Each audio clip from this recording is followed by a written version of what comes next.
Leader হয়ে গেছে। কিসের লিডার আপনি? আপনাকে কেনা লিডার বানাইছে বলেন তো? আপনি আপনার মাথার মধ্যে দাওয়াতের ফিকিরই না, কিসের লিডার আপনি? উদউ ইলা সাবিলি রাব্বিক, ডাকো ডাকো মানুষদেরকে আল্লাহর পথে। একজন সার্জন, নাম বলবো না, ইসলামী আন্দোলন ভালো কর্মী, কল হুজুর আমি 200 ভোট কালেকশন করছি। আমি বলি কিভাবে?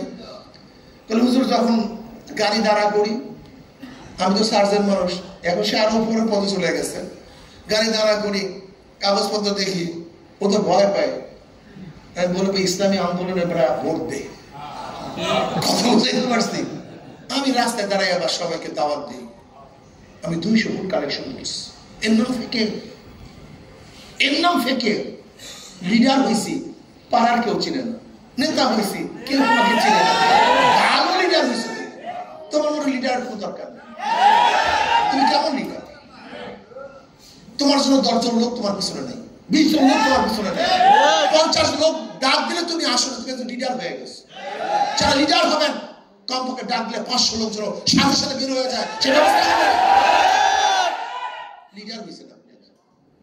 ছাত্র নেতা 10 জন ছাত্র পিছনে দেখি না, 20 জন ছাত্র তার সাথে হাঁটে না, এবং ছাত্র নেতা হয়ে গেছে। একজন ছাত্র লিডারের জন্য যদি 50 জন ছাত্র তার পিছনে না চলে, তা তুমি কেমন ছাত্র নেতা?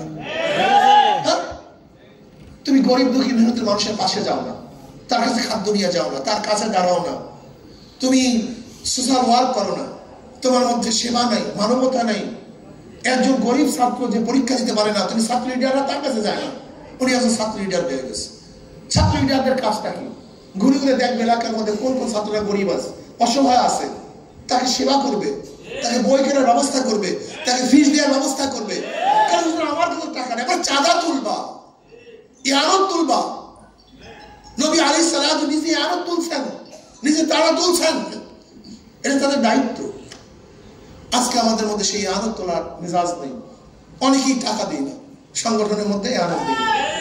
তুমি কেমন সংগঠন করো যে সংগঠনের পিছনে ত্যাগ নেই, ওই সংগঠনের মহব্বত নেই। একজন ব্যক্তি দেখতেছে শাল দিয়ে জুতা মুছে, তার প্রশ্ন তুমি শাল দিয়ে জুতা মুছো কেন? কেন জুতা আমার নিজের পয়সা না, শালটা বাবার পয়সা।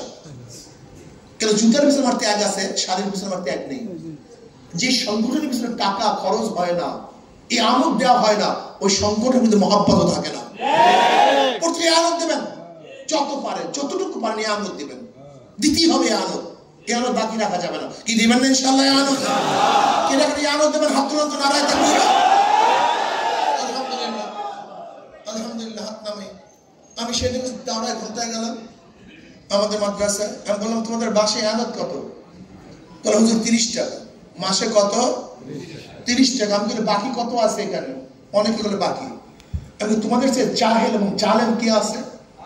প্রতিদিন 1 টাকায় আনো, মাত্র 1 টাকা, শুধু 1 টাকা। এমন করে বর্তমানে তো ভিক্ষুকে 5 টাকা ছাড়া নেই না। 5 টাকা দিলে তাদের মন বেজার। আপনি দেখেন ভিক্ষুকে 1 টাকা তো নিবেই না। তোমার প্রতিদিন ছাত্রদের 1 টাকায় আনো, তুমি সেটাও দিতে পারো না।